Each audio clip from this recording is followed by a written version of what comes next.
You are listening to the Archaeology Podcast Network.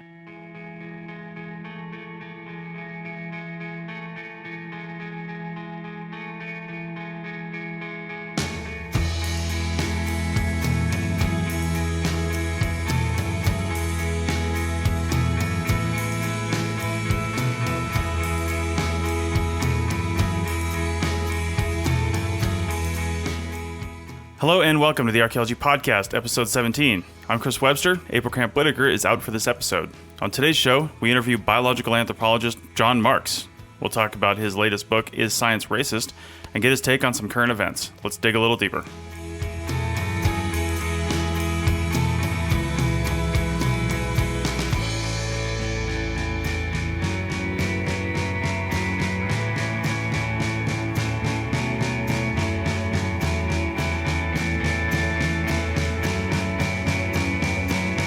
Welcome to the show, everyone. As I mentioned in the introduction, April is out today, so it's just me. But on the show, we've got Dr. Jonathan Marks. He's a professor of anthropology at the University of North Carolina at Charlotte, where he teaches biological anthropology, human variation, human origins, and science studies. He's the author of several books, including What It Means to Be 98% Chimpanzee, the first book of his that I ever read, Why I Am Not a Scientist, a few others, and most recently, Is Science Racist? It's an essay that you can get on Amazon for actually a really reasonable price. So, John Marks, how's it going? Hi, Chris. It's a lovely day here in Charlotte, North Carolina. Nice. So, why don't you add to that introduction and tell people what you're interested in and what you really do? Well, I've evolved over the years. I started out in biological anthropology as sort of a faux geneticist. And I've evolved over the years into sort of a faux historian. So I do a lot of interdisciplinary work, which is, I think, where the interesting questions generally are in science or in scholarship. But that's the nice thing about anthropology is it gives you a broad enough intellectual base to be able to work with scholars and do scholarly work in all kinds of directions. You recently created a book called Is Science Racist? How does that tie into your research interests? Well, of course, biological anthropology is the study of who we are and where we come from. And in that sense, that's the big question that we're all interested in sort of as cultural citizens.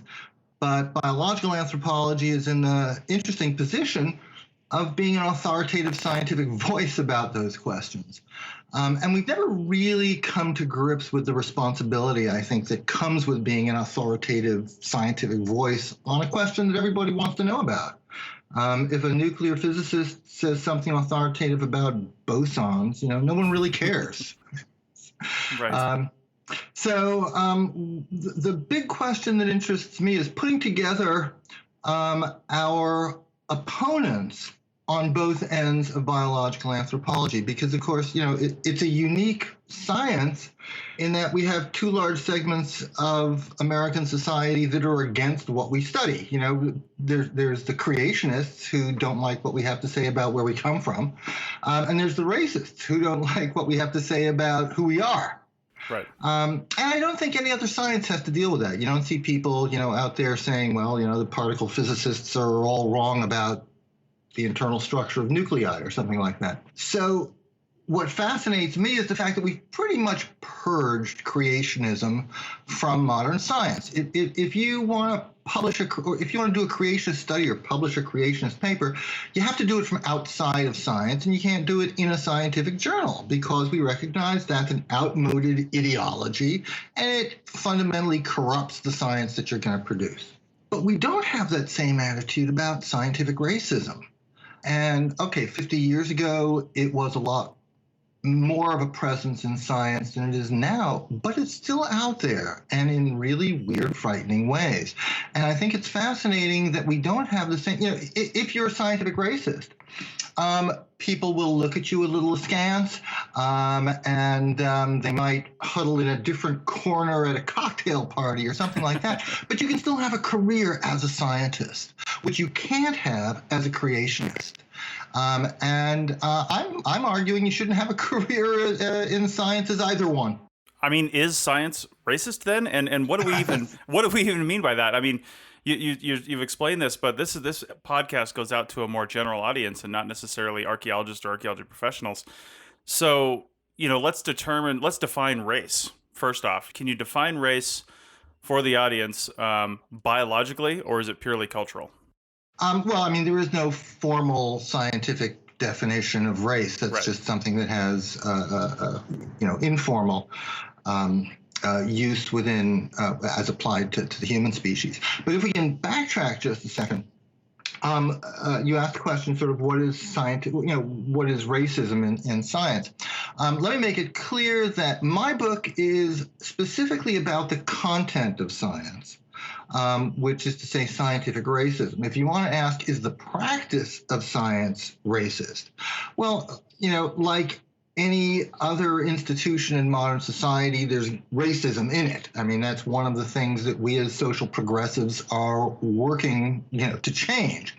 I don't know that science is any more racist than any other segment of society, but that's not what my book is about. My book is specifically about the content of science, and how certain scientists invoke the superiority or inferiority of large groups of ostensibly natural people, or large ostensibly natural groups of people, as somehow relevant to social issues, and somehow real. And again, this stuff gets shot down every decade that it's brought up, and it's brought up in sort of new guises. And it gets published and it gets funded, often by sort of shadowy right-wing foundations, but it finds places often in the mainstream scientific literature, which itself is kind of scary. Yeah, I lived in North Carolina and South Carolina for a little while, actually, and I'm just wondering what the reception. Now, it's only been out for a little while, but what the reception to this idea and this essay have been where you're at. I mean, I know at a university, no matter where you're at, you're usually in a kind of a bubble of liberalism a little bit. But outside the university, I call it education. Right, exactly, right. But outside of the university in Charlotte, and again, Charlotte is more of a cosmopolitan type city too. But Yes. getting outside of Charlotte, you get into some pretty polarizing territories where racism is alive and well. I mean, how has living in that area kind of affected your opinions on this subject? Well, actually, living in North Carolina and in Charlotte, as you say, is a very cosmopolitan part of North Carolina, and in particular, since it's the business center of North Carolina, what it means is that people travel, and people meet different kinds of people, and as soon as you do that, those kinds of intellectual walls break down. I mean, even Mark Twain knew that the more you travel, the less of a jerk you are. But again, I think anywhere you go in America, the more you stay at home and stay in your own bubble, very often the more prejudiced you are against outsiders of any kind. Right. Well, xenophobic. Yeah, and of course, one of the problems is that you sometimes have biologists saying that this is an ingrained biological feature of human evolution. I think it's entomologists that say that usually. When in fact, of course, who you're conditioned to identify with and identify against are very much cultural construction.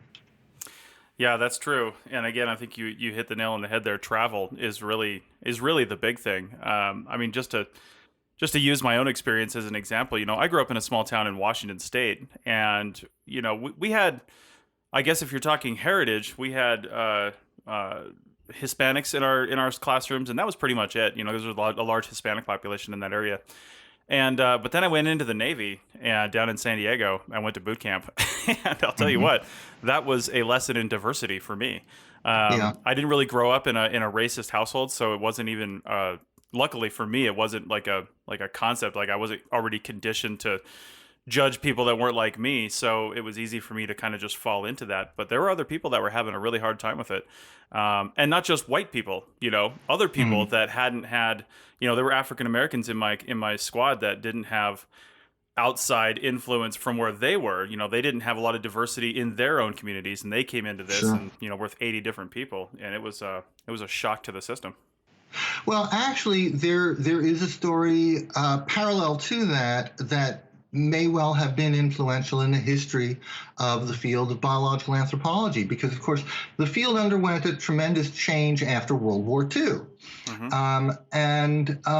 One of the reasons for that change that were actually said to me by one of my professors, Fred Hulse, the University of Arizona, is that in World War II was really the first time that white soldiers and black soldiers, even though there were segregated divisions, but actually interacted with one another in, as nearly co-equals. Right.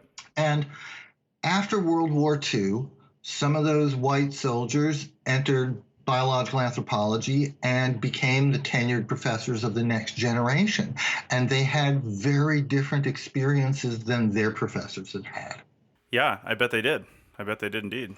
Yeah, and the argument that Professor Hulse gave me is that certainly in his personal experience, that helped catalyze the transformation of biological anthropology.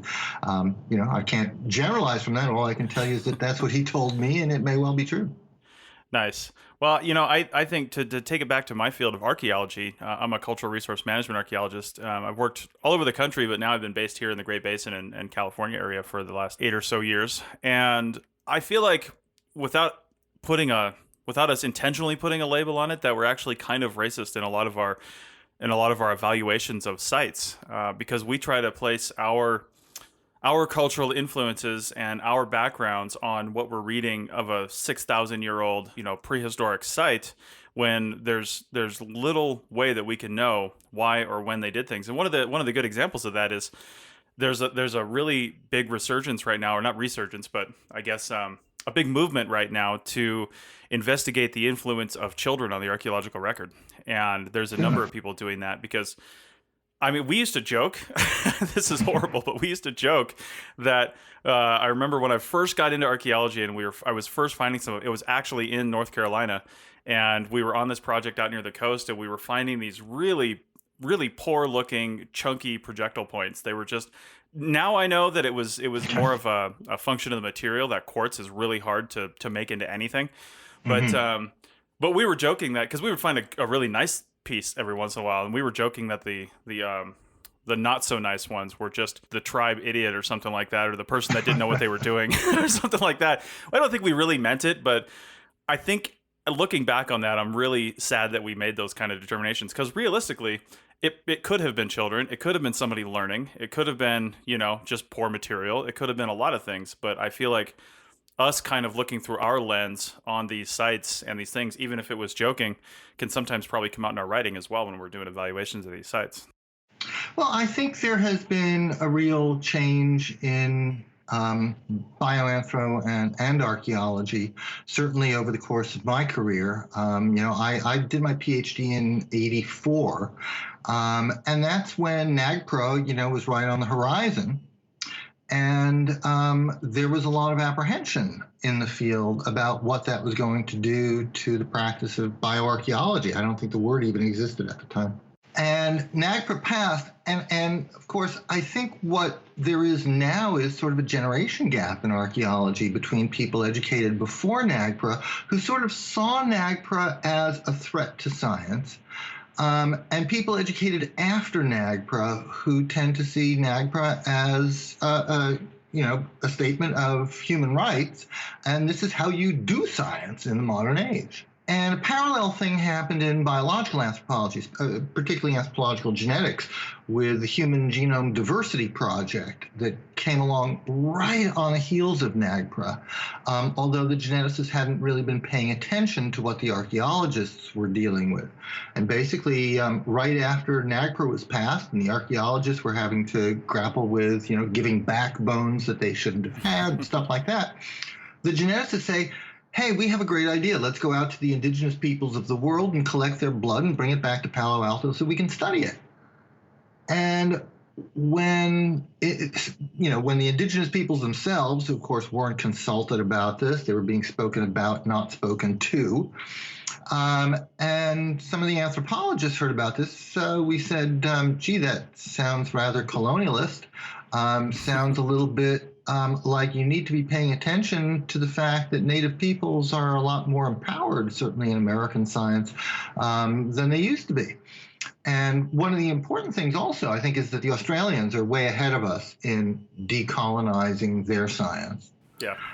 And so the geneticists couldn't believe how everybody else was politicizing their project, as if opening the veins of the indigenous peoples of the world were not a political project.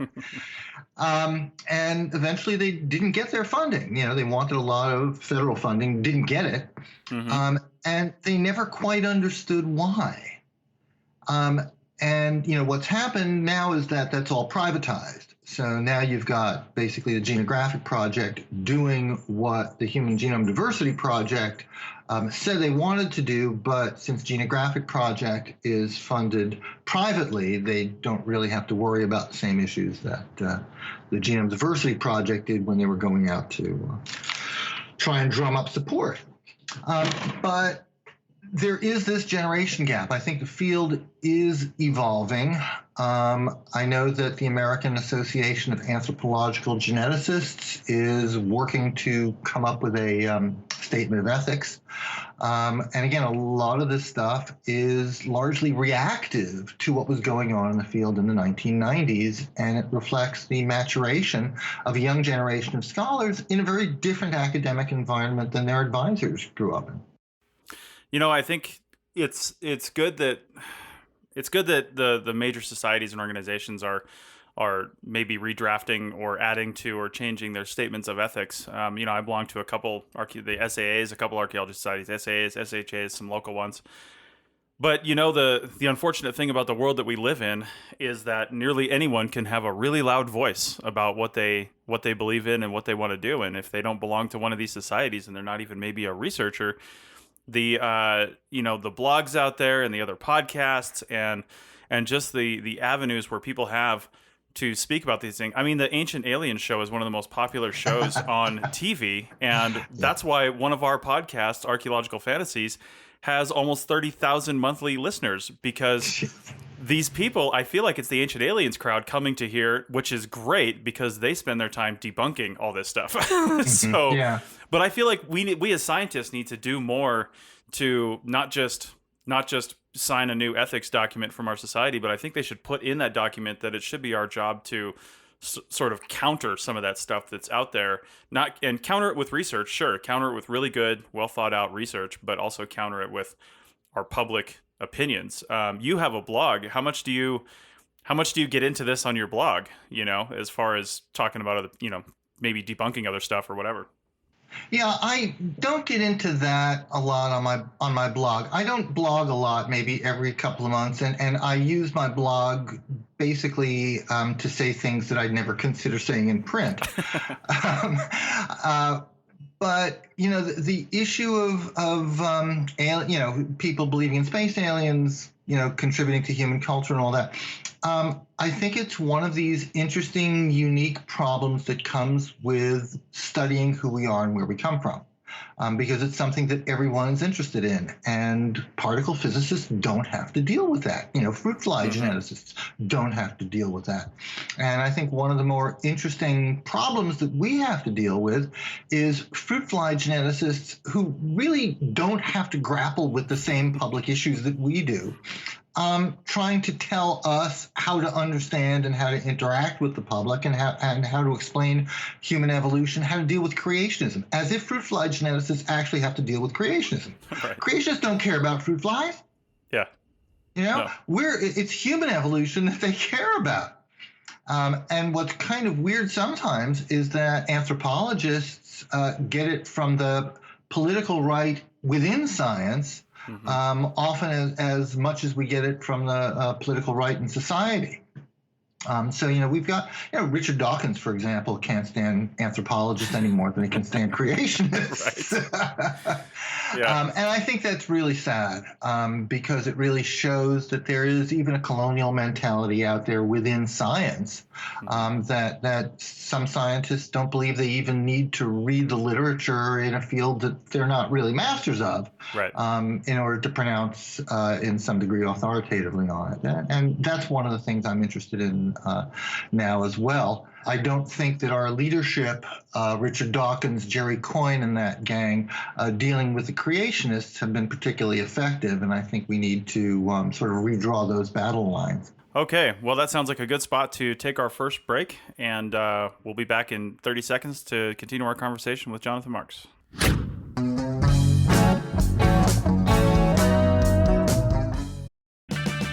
Is your vehicle stopping like it should? Does it squeal or grind when you brake? Don't miss out on summer brake deals at O'Reilly Auto Parts. O'Reilly Auto Parts.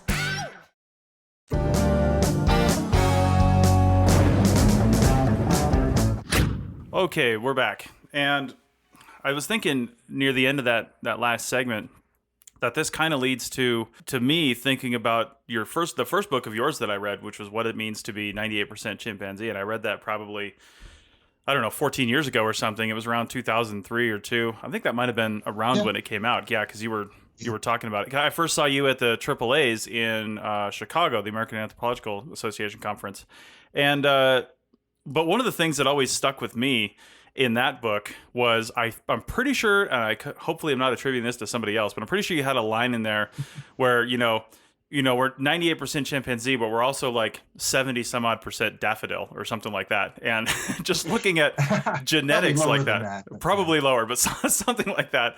And that always kind of stuck with me, regardless of what the number is, that we share genetic material with, pretty much everything on the planet, and almost. And it's amazing when you look at it that way, and then you look at our closest relatives, and then when you start really digging into that, you start looking at other humans and, how close we all are. I mean, it's almost imperceptibly close, Sure. I think the take-home lesson there is that it's probably a bad idea to try and encapsulate the relationships of species into the relationships of their DNA. Mm-hmm. Because by the same measurement that makes us, very, very similar to chimpanzees, base for base, nucleotide for nucleotide, over 98%, we're going to be over a quarter genetically similar in exactly the same way to the daffodil or to the carrot that the chimpanzee is eating. And the reason for that is simply that DNA is made up of a long string of only 4 nucleotides. So there's only 4 things you can be at any one of those DNA sites, which means that a random comparison is going to yield a 25% match. Mm-hmm. So if you compare human DNA to, let's say, carrot DNA, there's going to be at least a 25% match there by the same comparison that you're comparing the human and the chimpanzee. But anyone who told you that you were 1/4 carrot because your DNA matches a carrot DNA 25% of the time, you'd say they were crazy or they're pulling your leg or something. Right.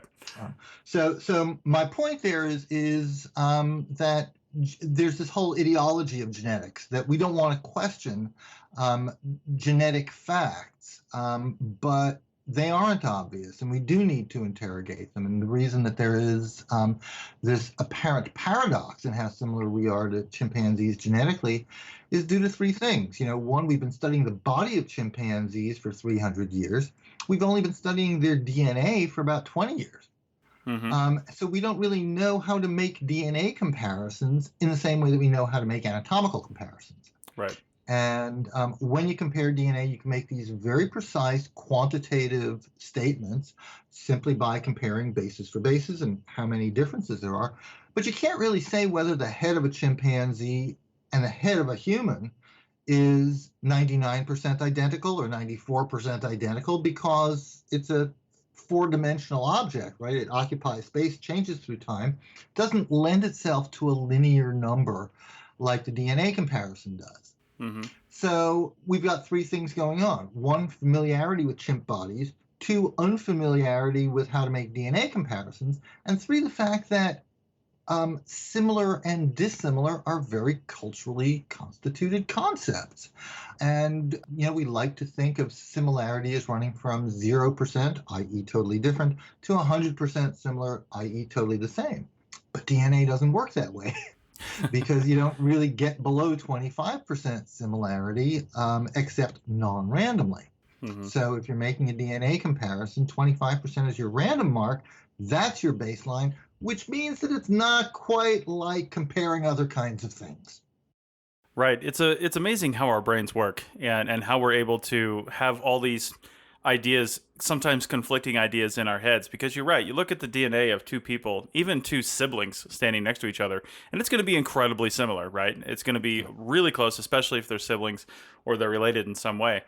But at the same time, and they're going to say, oh, we're similar in this way, but at the same time, they're going to assert their differences. And they're going to say, well, there's no way that I'm like this person, he likes action movies and I like, sci-fi movies and stuff like that. And we want to have our differences, and yet we're more similar than we think. And it just depends on, I guess, what lens you're looking at it through or what you're trying to prove. We just kind of flip our brains into saying, well, that group of people is different from me because of some, perceived thing that I see about them that's different.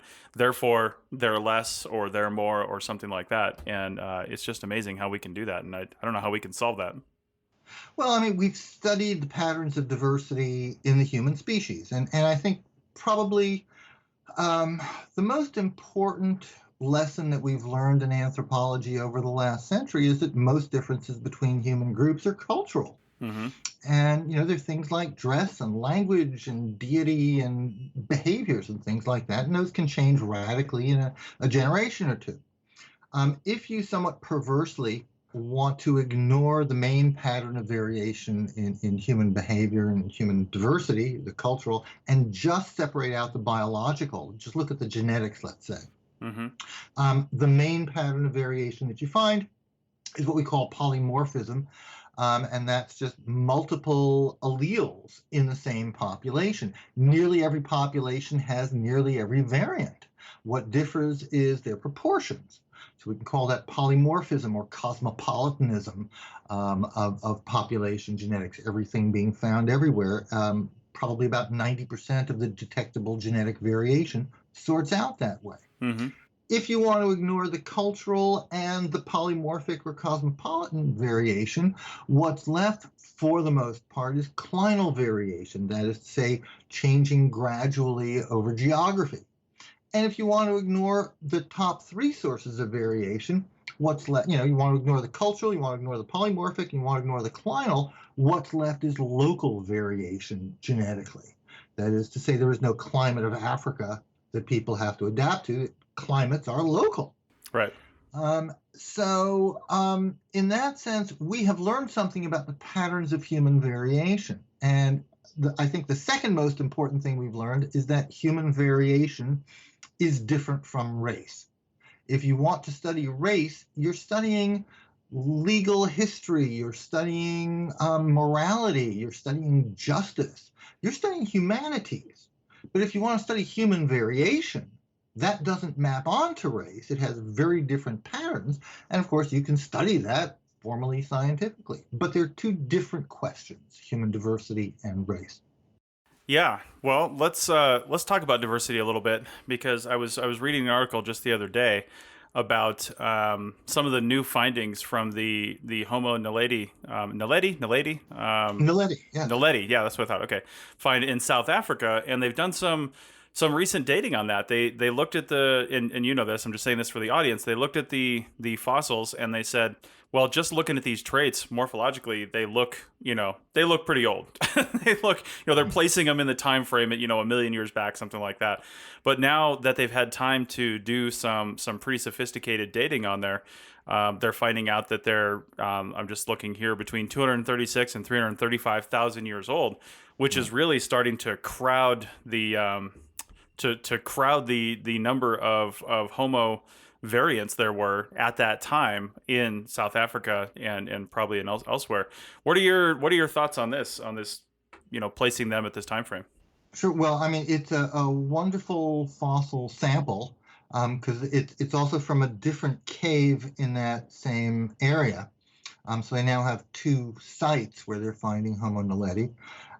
There was a little hint that it might turn out to be young because actually the material isn't fully fossilized, it's not fully mineralized, which did suggest a little bit of youth. Hmm. But from the anatomy, I mean, it looks like a nearly Australopithecine, very sort of primitive Homo anatomy. So you would have guessed it was 1 million, 2 million years old. So it is quite surprising to find it that recent. And it seems to be a closely related group of hominids. One of the most fascinating things about the sample is that there's no other fauna there. It's just the Homo naledi bones and maybe a couple of others. So it's a wonderful treasure trove of material to look at. Lee Berger, I think, has done a wonderful job in getting a diverse team to work on it, publishing in open access journals, and really democratizing the process of paleoanthropology here. The fossils are also generally available to 3D print for classroom use. Mm-hmm. So it's really revolutionized the practice of paleoanthropology in a wonderful way. It's interesting to me too how paleoanthropologists look at this, because there aren't that many paleoanthropologists out there. So there's been, in the terms of the whole field, there's never that many in that are really doing some serious research in any one period of time. And you go back all the way to Louis Leakey, Eugene Dubois, all these people. You go back as far as you want, and every time something new was found, they would rewrite the human family tree, for lack of a better term. And the more research we do, we keep rewriting, and I feel like as scientists we need to show people that this is just our current thinking. This isn't definitive by any means, and this isn't necessarily the entire picture. In fact, it's probably not, because we find the stuff that was well preserved. We find the stuff that hit just those right conditions to create fossils, and it's a really small percentage of things that die, that do fossilize, and we're finding just that tiny small percentage. And so what I'm leading to with this is, this is dating this type of hominid or Homo specimen to this time frame starts to lend a little bit more credibility, I think, to having the conversation about the episode we had 2 episodes ago on this show about the supposed 133,000-year-old site in California. People are saying, well, who could it possibly have been? The only people it could have been were Native Americans, some people are saying. I don't think any legitimate scientists are saying that, but they're saying that. But then other people are starting to say, well, maybe we don't know. Maybe it could have been something we're totally unfamiliar with that just happened to make it here somehow. Maybe it could have been, who knows what. But to say definitively that we know it had to be this, or it couldn't be this, or something like that seems incredibly naive. And I'm glad some scientists are speaking out about that. But what are your thoughts on the mastodon site in California, and then in relation to this new information as well that came out after that? Yeah, I'd like to consider myself a little more post-colonial in terms of the way I think about science, and the idea of telling someone who considers themselves descended from the first occupants of this continent that they're not really is a hell of a responsibility to assume. And I'd like to see it be based on a lot more solid information than no human fossils and some sort of cracked mastodon bones. Mm-hmm. So I think there is a burden of social responsibility there that creeps me out. It's sort of pre-NAGPRA almost. Even though I know that the investigators, let me just say, I know the investigators, have very good hearts, work very well with Native American populations. But there's a mindset here that we're going to tell you where you came from, and it's not where you think you came from. Mm-hmm. That really goes against the grain for me. And again, if we're based on more solid information, that would be something. But this isn't just hey, here's a hypothesis. It's a hypothesis with very important biopolitical implications, which I think, again, fruit fly geneticists don't have to deal with. This isn't value neutral science. And the connection to Homo naledi is this is a big thing in South Africa as well. I mean, this work is taking place in a political context in South Africa. And if you pay attention to the politics of paleoanthropology, one of the important things going on is the question of whose fossils are better, Kenya's fossils or South Africa's fossils. Right. And of course, the scientists who work in both of those places line up on the side of their country. So again, if you want to understand the controversies, there is background to it. And part of that background involves recognizing what the political stakes are. Again, there are no political stakes in fruit fly evolution. There are always political stakes in controlling the scientific narrative of where we came from. Because one of, again, the important generalizations about anthropology, probably the first generalization that we could ever make in anthropology, is that nobody regards their ancestors and relatives in objective, rational, unprejudiced ways. I mean, your ancestors, your relatives are always special. That's kinship.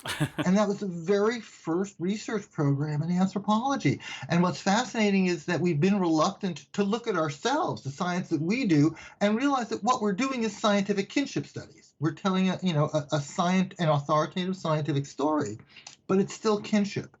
And one of the things that I'm interested in doing is sort of giving an anthropological frame to the biological anthropological work that we do. Yeah, I've worked with plenty of people that work with Native Americans and Native American monitors and things like that, and they'll sit there and listen to them tell their stories and say what they want to say, but then after work in the hotel room or in the bar, they're like, man, those guys are crazy. They think they've been here forever, but our evidence shows that they've only been here, 6,000 years or 10,000 years or 15,000 years or however far you want to go back.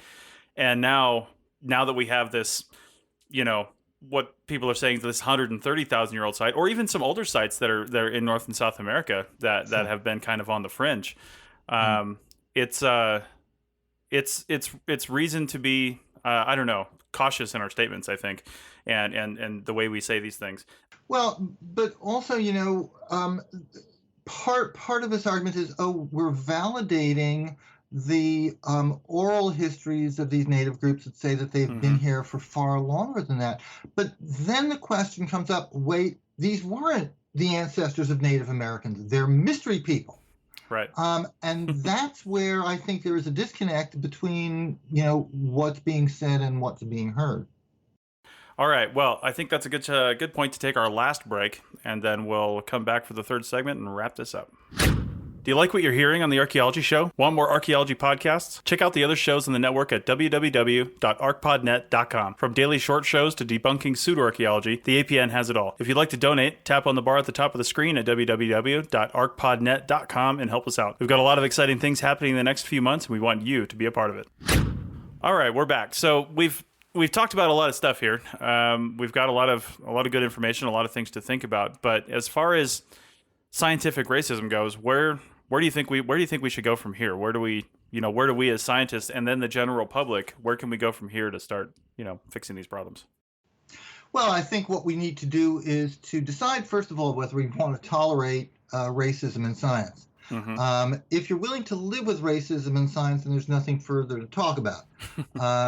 If you're unhappy with the content of scientific racism, then we need to look at what's sustaining it and where it's coming from, and who's funding it, and we need to look at where the scientists who are doing this work are coming from, and where they're getting their funding, and what the ideological background is, and what they think the implications of their work actually are. And a lot of this is coming from psychology. A lot of it's coming from the last remaining IQ testers. Some of it's coming from a field called human behavioral genetics, which is often less of a science and more of a credo, because again, why call yourself a human behavioral geneticist when we know that very little of human behavior is actually genetic? Right. What are they basing that on? Well, what they're basing it on is we're really interested in the genetic basis of human behavior, so it must be there. And again, it's not to say that there is no genetic basis of human behavior. I mean, I'm sure that some personality traits or whatever have a genetic basis. But if you think about it, let's say on your best day as a human behavioral geneticist, you found an allele that made somebody really have a great sense of humor and laugh a lot, and somebody else with a different allele is always glum and doesn't have a sense of humor. Okay? Mm-hmm. Well, if that gene is distributed like all the other genetic variation we know of, it's going to be found everywhere. It's going to be found more or less ubiquitously. Okay, but my question then would be, a Chinese person in China who has that laughing allele and a French person in Paris who has that laughing allele, how is that going to make their lives at all more similar? Right? I mean, one's going to be laughing in Chinese, one's going to be laughing in French. Their lives are still going to be completely different. So what is it that you think you're actually working on in the big scope of human behavior and human behavioral variation that is relevant to genetics? Mm-hmm. And of course, the answer is, okay, we can look at slight differences. Perhaps we can look at slight differences in personality within a group. Okay, there might be alleles for schizophrenia, which have been found and shot down with amazing speed. But we're not getting it yet. But these are, at best, the minor features of human behavioral variation. Mm-hmm. And usually what you discover is there is a political agenda behind it, which is we want to argue that a lot of human behavior and a lot of human intelligence is genetically constrained. And then we're going to start finding it in rich people and poor people. And poor people, and again, this is coming out in the work of Charles Murray, going back to the bell curve, poor people are poor because they have crappy genes. And if poor people are poor because they have crappy genes, then there really is nothing you can do about it. There is no social program that will make their genes better, that will make them enter the middle class. And consequently, all the money that we're spending on social programs ought to be redirected. It's not doing any good. We need to spend it on more B-1 bombers or whatever. So that has a very important political message, and that was there in the bell curve. And every aspect of the science of the bell curve, again, has been shot down. Charles Murray is still a political commentator spouting bogus science in support of his political agenda.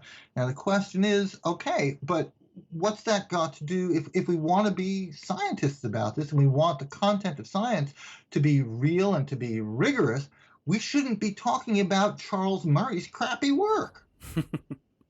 And Right. yet, this is the issue that's still on the table. Should he be invited to college campuses? Well, who's inviting him and why? Yeah. And that, then you realize, wait, this isn't about the science of human genetic variation. This is about political science. And again, science there in scare quotes. Mm-hmm. And it's about someone with a very unfortunate political agenda, prostituting science for his own interests. That's not good for science. No, it isn't. And that made me think about some other things. Like, I'm sure there's behavioral geneticists that are looking for a genetic basis for like sexual diversity and sexual preference and things like that, because that's all in the news all the time these days. Is anybody who doesn't identify as heterosexual says, well, I was born that way and this is who I am. And if you're saying that you were born that way, then they're saying that there's some sort of probably genetic basis, because if you were born that way, you didn't have a chance to be culturally influenced yet. And I mean, what do you say to people who are trying to look for that? Is it even something we should be doing, or is the word behavior the wrong word? No. When it comes to the genetics of sexual preference, okay, you have to look at it historically. All right. Mm-hmm. The Nazis saw homosexuality as a problem. They saw it as a constitutional flaw. And when you see it that way, if you want to get rid of the problem, you get rid of the people with the problem, and that gets rid of the problem. Mm-hmm. Well, in the reaction against the Nazis, the next generation said, no, no, no, it's not constitutional, it's not genetic, it's learned. Okay, so if you get rid of the homosexuals, there will still be homosexuality because it's an acquired behavior. Right. And then homophobes discovered that homosexuals were teaching in schools. Well, if they're teaching in schools and it's a learned behavior, they must be teaching homosexuality to our children. We can't have that. Mm-hmm. So we have to bar them from certain kinds of jobs that will be in education. Well, and then the pushback against that is, no, no, no, it's not learned, it's genetic. So we're vacillating back and forth. It's all about human rights, which, that's really what it's about. Different sides want it to be a simple answer. No one's interested in the complicated answer, which is we really don't know the basis of sexual identity. It's complicated, but nobody wants to hear that because that doesn't give you a simple political solution if you identify homosexuality as a problem in the first place. Right. Okay. Well, that's a lot to think about. I mean, let me just say also that in 98% Chimpanzee, I thought was a very simple argument based on human evolution, namely that if there's one thing we can say about human evolution, it's involved the separation of reproduction from sexuality, and certainly in the other primates. Reproduction and sexuality are very tightly bound. If you want to go study sex in lemurs, you got to be there during 2 weeks at the end of January when they're getting it on, or else you won't see any. And so they have a breeding season. All right. Well, humans, obviously, sexuality, reproduction are separated. And what that means is that we can look at homosexuality as simply just another way of being non-reproductively sexual, which is quintessentially human evolution. Right. There's no need to think about it as pathological, like sickle cell anemia, or a problem. It's just another way of being human and expressing fundamentally human evolutionary capabilities. And that's something we see in the animal kingdom as well. Of course. It's easy to see, I think, homosexual behavior in the animal kingdom is probably more difficult to see some of the other variations, just because, it's really difficult to see. So, sure, but there's homosexual interactions in the non-human primates, of course, but again, sexuality in humans is a lot more polysemic, multiple meanings, than we find in non-human primates. Right. Okay. Well, do you have anything else to add on this? Where are you going from here? What do you got coming up next? We're going to actually, one of the things I'm interested in doing now is realigning the battle lines against creationism, and recognizing that even though the people that speak the loudest within Christianity are often creationists, most people teaching Bible studies at the university level, teaching biblical studies and biblical history, are not in fact creationists. Most Catholic theologians and Lutheran theologians are not creationists. And if biblical literalists are our enemies, then we have a mutual enemy. We have a common enemy if we ally ourselves with mainstream Christian theologians. And my friend Augustine Fuentes at the University of Notre Dame has been working with Catholic theologians, and I think that's a really productive way to turn an ultimately losing war against biblical literalists and creationists into a possibly winning war, to recognize that Christian theologians are in fact evolutionists and on our side against biblical literalists. Right. Well, I agree. And that's, I'm glad to hear you say you're kind of tackling that a little bit, because we don't have enough.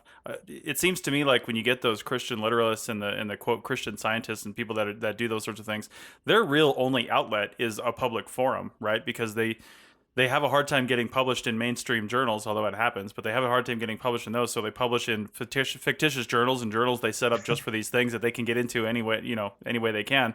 And now there's a lot of those journals out there. Right. Because it's easy to do that. Well, I mean, there's all kinds of weird, weird journals out there now that who knows what they publish and what criteria they use. Yeah. So they're out there. They're in the world. They're what people are hearing, which is why we have some of the legislation we do and the people we have in office. But then real scientists doing the real work are just like, I don't have time for that. I'm just going to come over here and do my research and write my paper and write my book and not go out and speak to these diverse crowds. But, they'll speak at conferences and things, but not diverse crowds. Like for example, someone like you, I think you would do great at, say, the James Roundy Foundation's amazing meeting in Las Vegas every year. That would be a good. Richard Dawkins has spoke there. Michael Shermer, some other people. So Bill Nye. It would be getting out and telling the world these ideas from scientists doing the work. Man, that's what we need to do. So well, for the time being, I'm team teaching a class on creationism with the chair of the religious studies department at my university. So we're working on this. Nice. All right. Well, thank you, Dr. Marks, for doing this. And we have some links to some of your resources in the show notes, including some of your books and your blog, and then your, some other information if people want to check that out. So go check that out and leave any comments you have in the show notes. And again, thank you, Dr. Marks. Thank you, Chris.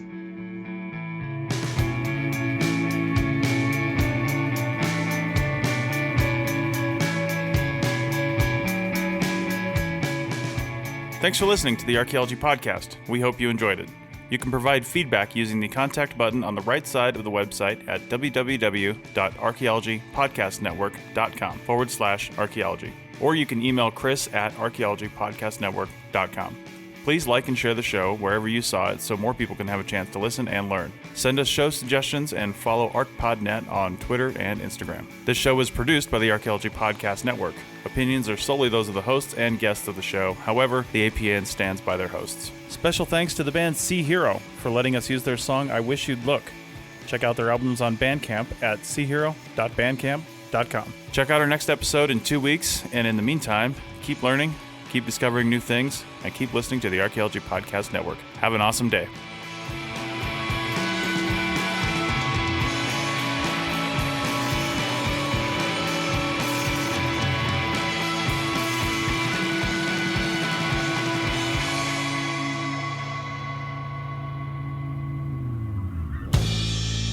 This show is produced by Chris Webster and Tristan Boyle, and was edited by Chris Webster. This has been a presentation of the Archaeology Podcast Network. Visit us on the web for show notes and other podcasts at www.archaeologypodcastnetwork.com. Contact us at chris@archaeologypodcastnetwork.com.